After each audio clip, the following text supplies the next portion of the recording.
Avertissement, le milieu chaufferie est réservé aux professionnels formés car le milieu est potentiellement dangereux. Il y a un risque d'explosion, d'électrocution, d'intoxication mortelle au CO et de brûlures graves pour l'intervenant. Alors dans cette vidéo, je vais vous montrer un problème que j'ai eu sur un départ de plancher chauffant, donc un problème avec le thermostat surchauffe, et je vous montre quelques anomalies sur un schéma électrique de chaufferie. Alors voici un aquastat de surchauffe. Cet aquastat de surchauffe est sur un départ de plancher chauffant. Donc il a un problème. Le problème c'est qu'il ne se réarme pas, donc vous voyez là, quand vous avez un aquastat de surchauffe, ici vous avez un petit bouton. Quand il a déclenché, vous appuyez dessus et il doit se réarmer. Donc là c'est pas le cas parce que j'ai un voyant qui est rouge, là, je vous montre après.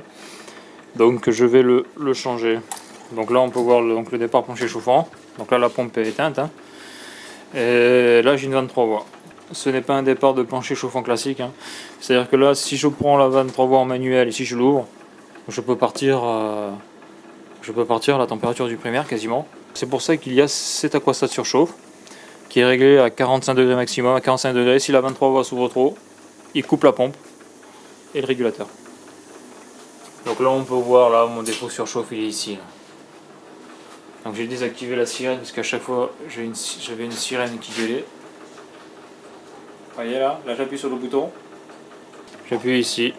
Donc voilà, donc là je vais le changer et je vais voir ce que ça fait. Alors juste une petite précision, hein, ce n'est pas un aquastat de surchauffe mais un thermostat de surchauffe. Hein, car l'aquastat c'est lorsqu'il y a un doigt de gant. C'est-à-dire que la température est prise dans la tuyauterie, alors que là on voit que le bulbe du thermostat est posé sur la tuyauterie.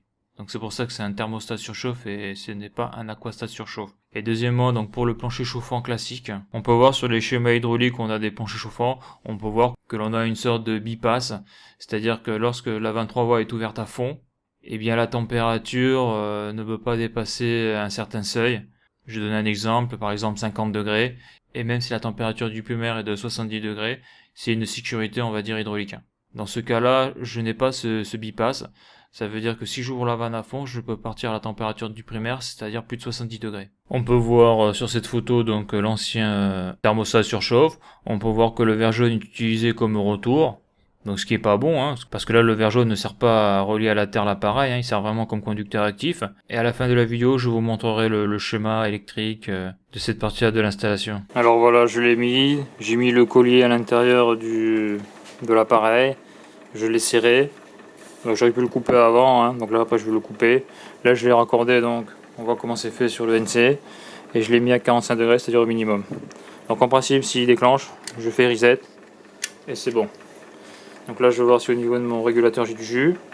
Donc là on voit qu'au niveau de mon régulateur je suis alimenté, car l'aquastat de surchauffe sur cette machine me coupe ce régulateur là.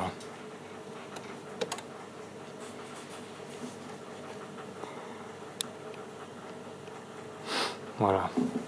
Donc maintenant je vais mettre son petit boîtier. Là on voit ici, là, c'est ici qu'on dévisse pour faire le réarmement, le reset. Alors voici la chaufferie, on peut voir 4 départs. Donc le départ du bas avec la pompe jumelée va directement alimenter l'échangeur qu'il y a dans le ballon, donc pour faire de l'ECS. Après on peut voir 2 départs chauffage, donc un départ chauffage plancher chauffant et un départ chauffage radiateur. Et on peut voir en haut aussi un départ direct, donc qui va sur une 23 voies de CTA. Donc en partant du haut, c'est le deuxième départ, qui est le départ plancher chauffant, et on peut voir d'ailleurs que la vanne est fermée, justement à cause d'un petit problème électrique que j'expliquerai plus loin. Alors, lorsque j'ai remis le nouveau thermostat de surchauffe, donc j'ai mis du scotch blanc sur le fil vert jaune, hein, pour dire que c'était bien un retour, c'était bien un conducteur actif. Hein, j'ai pas retiré le câble, hein, ça c'est sûr. Hein. Car lorsque vous intervenez dans le cadre d'un contrat, donc là c'est un contrat P2, donc maintenance dépannage, retirer un câble, après ça fait passer le travail dans les travaux neufs, après il faut faire un devis. Donc là le dépannage est compris dans le contrat, tirer un câble c'est pas compris dedans. Donc là le thermostat de surchauffe est posé sur son tuyau. Et là on peut voir une vue générale de l'armoire. Donc là on remarquera que l'armoire est blindée, hein, c'est-à-dire qu'il n'y a pas de place. Et donc c'est pas bon parce qu'en principe vous devez avoir 30% de libre dans une armoire électrique. Comme on peut le voir tout en bas à gauche, il y a des vieux régulateurs de CTA, des RKN. Et si par exemple je veux les remplacer par des RLU 220, eh bien j'ai pas la place pour les mettre. Voilà, sachant qu'en plus en haut on voit il y a des petits contacteurs auxiliaires et il y en a un qui a un problème. Et si vous voulez rajouter un contacteur auxiliaire, vous n'avez pas la place. Donc ça, c'est pas super bon. Alors voici le schéma électrique. Donc ce schéma électrique est faux. D'accord? Il y a des erreurs dessus, donc je vais vous les montrer. Donc ce schéma électrique, on peut voir que c'est le schéma électrique qui a probablement servi au câblage de l'armoire, c'est-à-dire au raccordement de l'armoire dans la chaufferie. Alors pourquoi je dis ça? C'est parce qu'on peut voir qu'il y a des coups de stabilo bleu. Donc en principe, lorsqu'on câble une armoire, eh bien le conducteur qui a été câblé, on le stabilote. Comme ça, on est sûr de savoir donc où est-ce qu'on s'est arrêté. Comme ça, si on a interrompu, c'est facile de reprendre le travail. On voit que des petits numéros ont été rajoutés et on voit que donc le schéma électrique qui est dans la chaufferie n'a jamais été mis au propre. Donc ça, c'est quand même étrange. Hein. En gros, vous avez un brouillon. Donc on peut voir l'alimentation en haut. Donc le RVL 470 est alimenté en 230 volts. On peut voir qu'il n'y a pas de disjoncteur. Pourquoi? Parce que le disjoncteur est commun aux 4 régulateurs. Donc ça craint. Hein, parce que s'il y a un départ qui a un problème, vous perdez toute la régulation et tous les départs. Donc on peut voir le thermostat de surchauffe. Donc on peut voir que le 1 c'est le commun. Lorsque le thermostat surchauffe bascule en 3, donc le courant passe, hein, on va alimenter KA6, KA6 se ferme. Donc on peut voir que sous KA6 il y a marqué surchauffe. Et on verra après que KA6, lorsqu'il se ferme, un des contacts auxiliaires de KA6 alimente une sirène. C'est-à-dire que quand un défaut, il y a une sirène qui gueule.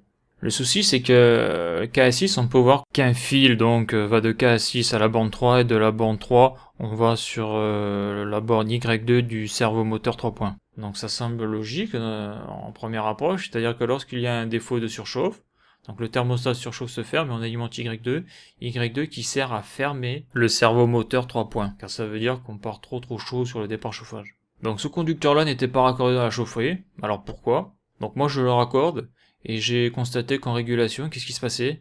Eh bien, lorsque Y2 était alimenté donc par le biais du régulateur, eh bien donc ça m'alimentait aussi KA6 et ça me faisait sonner la sirène. Donc vous voyez une erreur de câblage qui n'a jamais été modifiée, ni sur le plan, ni sur l'armoire électrique. Donc voilà, on laisse ça à l'arrache.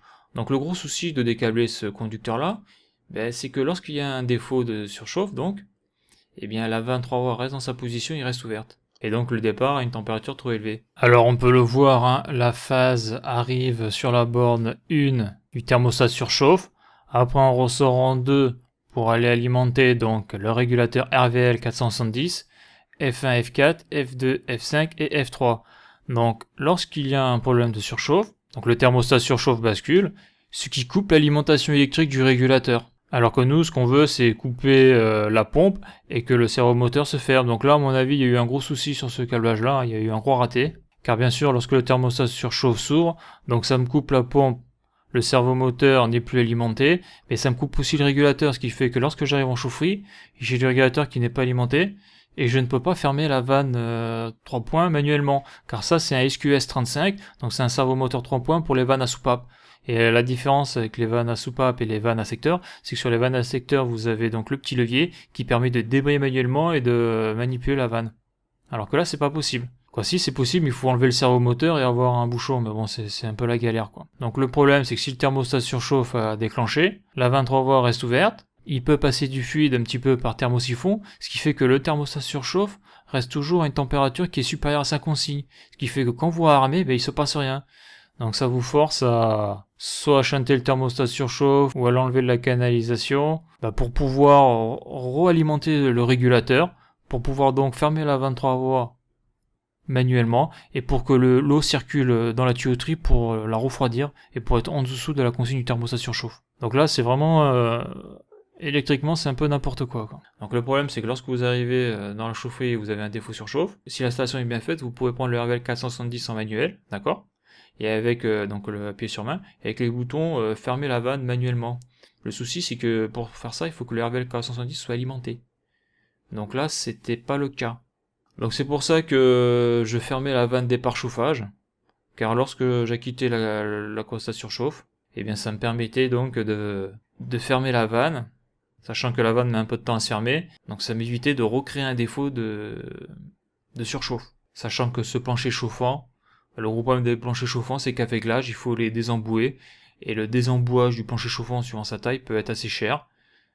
Et donc voilà, donc après vous avez des clients qui traînent, et après il faut sortir l'artillerie lourde, c'est-à-dire la pompe esprit, qui envoie de l'air, qui fait passer le fluide dans les deux sens, et ça c'est un coût. À signaler aussi que lorsqu'un thermostat donc a déclenché, il faut attendre que la température de la canalisation soit inférieure à la température de consigne qu'il y a sur le thermostat surchauffe. Et donc pour faire ça, il faut faire circuler l'eau, mais avec la 23 fermée. Donc là, le souci que j'avais avec cette 23 qui restait constamment ouverte, à cause de ce problème de câblage là, eh bien je n'arrivais pas à réarmer mon thermostat surchauffe. Car pour le réarmer, il faut que la température soit en dessous de la consigne qui est mise sur le thermostat surchauffe. Sinon, ça ne marche pas, ça ne se réarme pas. Donc là, on peut voir le schéma électrique, là, et donc justement KA6, qui est en haut à droite. On voit que KA6, il y a 3 contacts en parallèle qui vont sur le klaxon, là, la sirène. Donc on peut voir que le schéma électrique a vraiment pas été contrôlé, hein. C'est-à-dire que le mec sur le terrain, il s'est rendu compte de plein de boulettes, et il a fait les modifs comme ça, quoi. D'ailleurs, le schéma électrique est tellement pourri que le gars qui avait fait le schéma électrique avait oublié le pressostat manque d'eau, hein. Donc, alors comme je l'ai déjà dit, un pressostat manque d'eau dans une chaufferie, c'est un peu comme des ceintures de sécurité dans une voiture, hein. C'est pas le genre de choses qu'on oublie, en tout cas que le constructeur va oublier. Donc voilà un peu ce qu'on peut trouver dans les chaufferies, des schémas pourris, non mis à jour. D'ailleurs c'est ce qui m'a un peu choqué, parce que là on voit que le schéma quand même, il y a des modifs à faire. Ça représente quoi, 4 heures de travail à 60 € de l'heure. Ça doit faire, allez, une mise à jour, ça doit faire du 240 € hors taxe. Sachant que c'est un chantier, vu le nombre de matériel qui a été posé, de plusieurs dizaines de milliers d'euros, donc ça c'est un truc qui m'échappe un petit peu.